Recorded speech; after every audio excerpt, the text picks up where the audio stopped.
up mga Mimabels ko? Kami muna ay magpapaampun doon sa kabilang bahay.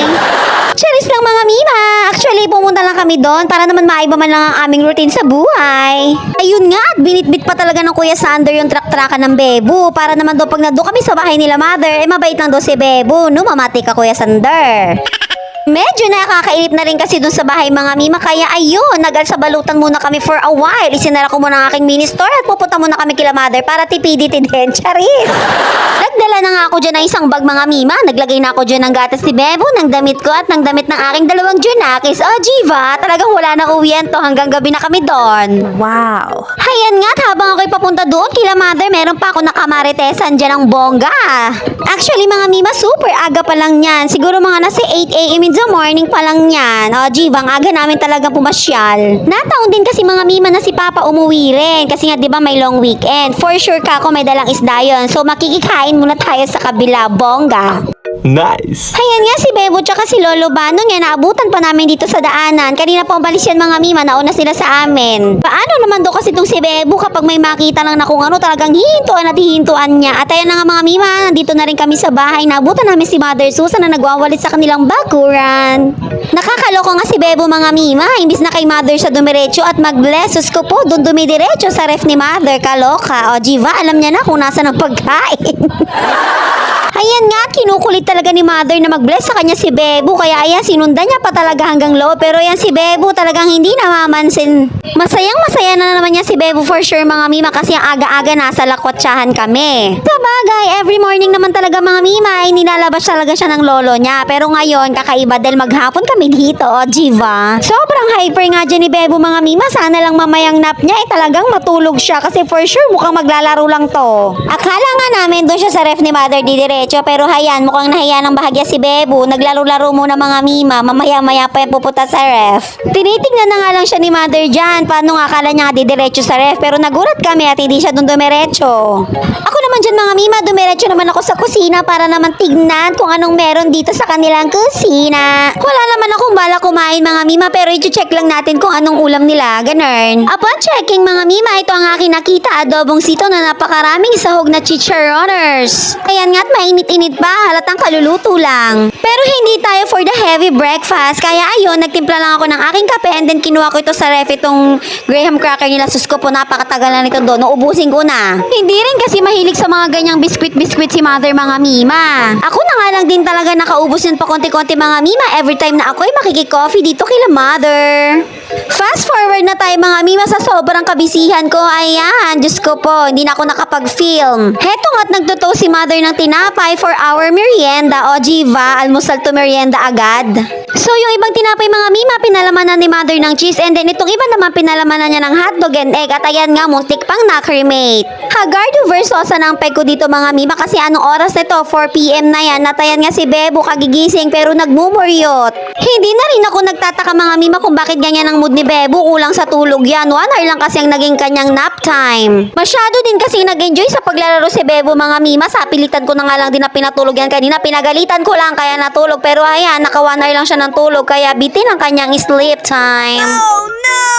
Ayan nga, hindi ko talaga siya mapatahan. Sus ko po, napakalakas talaga ng kanyang topak. Iba pa rin talaga mga Mima kapag ang bata ibusog talaga sa tulog. Habang nagkakape nga kami dun sa may kusina, itong mga pamangking ko dumating dito sa aming bahay. Sinundo pala siya ni Papa mga Mima dun sa Wiste. Nag-request daw kasi itong mga bata na gusto nga daw pumunta dito sa bahay nila Mother para maglaro sila nila Kuya Sander. Napansin ko nga na napakarami kakusulat ng hita nitong si Sia. Sabi ko, bakit na ano yan? Sabi niya, sinulatan niya daw. Kaloka tong batang to. Sabi ko, wag niya nang uulitin yon.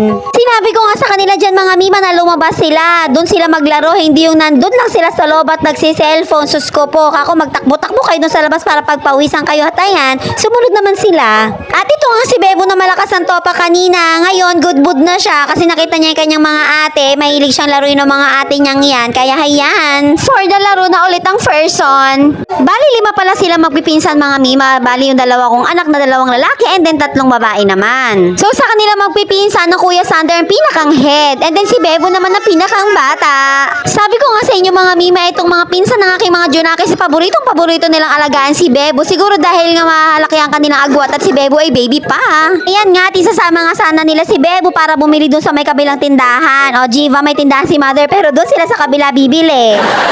So itong si Bebo, bigla-bigla na lang, nawawala na naman sa mood. Kaya nga sabi ko na lang dyan kay Kuya Sander, iwanan na nila si Bebo. At ayan, tinatawag ko na nga lang si Bebo para lumapit sa akin. Sus ko po, umiiyak pa rin siya dyan. Pinapanood nga namin siya dyan ni Papa mga mima. Tapos sabi ni Papa, ano ba naman daw mukha yan? Kala mo naman daw na nalugi. At syempre, ayan nga, for the lambing na naman tayo sa person. Nung makakita nga ng camera mga mima, ayan, hindi na siya umiiyak, nagpapakyut na lang. O, Jiva? Fast forward na tayo mga mima, nakaligo na kami dito ni Bebo. And then, ayan, yung mga magpipinsan, nagsa-sound trip sila. O, Jiva, ang ganda-ganda nila tignan. Sarap-sarap sa mata. Pati nga si Bebo, kala mo nakakaintindi at super dance din siya. O, Jiva, manang-mana sa mami.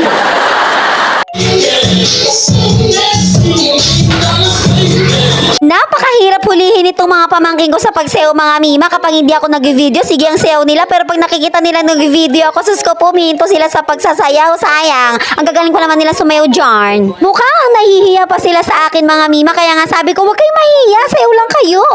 Pero itong si Bebo mga mima, huwag kayo. Basta yung tugtog ay talagang nakakagana, talagang magdadance yan. With magic headbang pa nga yan mga mima. Nakakabilib lang din talaga itong si Bebo mga mima kasi kahit konti lang at tulog niya kaninang hapon pero tingnan nyo naman ang energy niya ngayong gabi. Super 100%.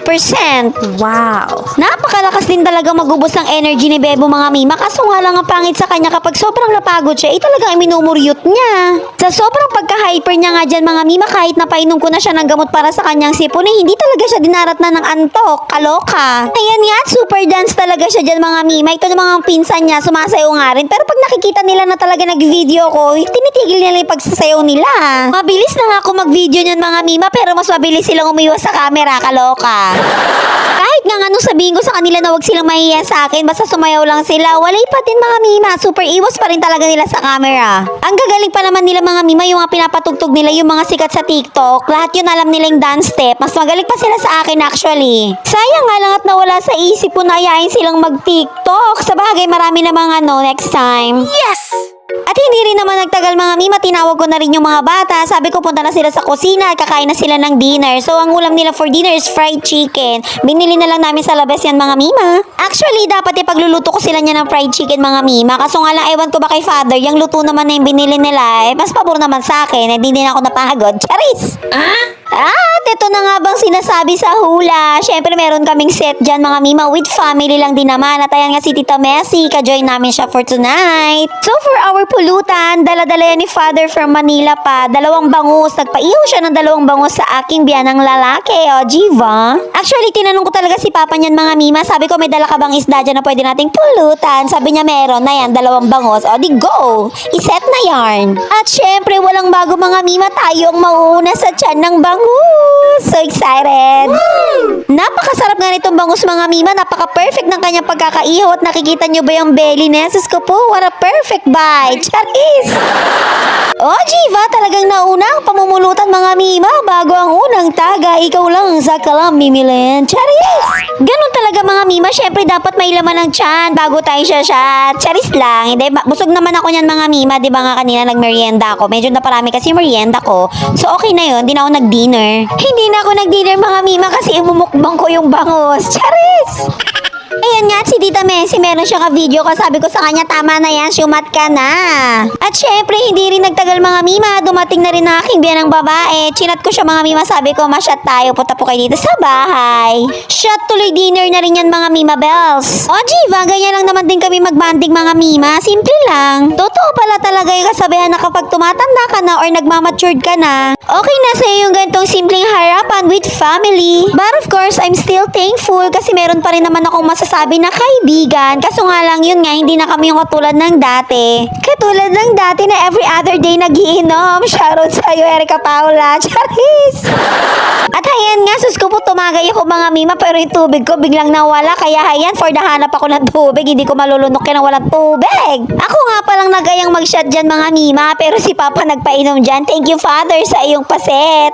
At kami ay nalasingong lahat. So that's it, mga mima bells ko for today's mini vlog. vlog. Thank you for watching. Bye-bye!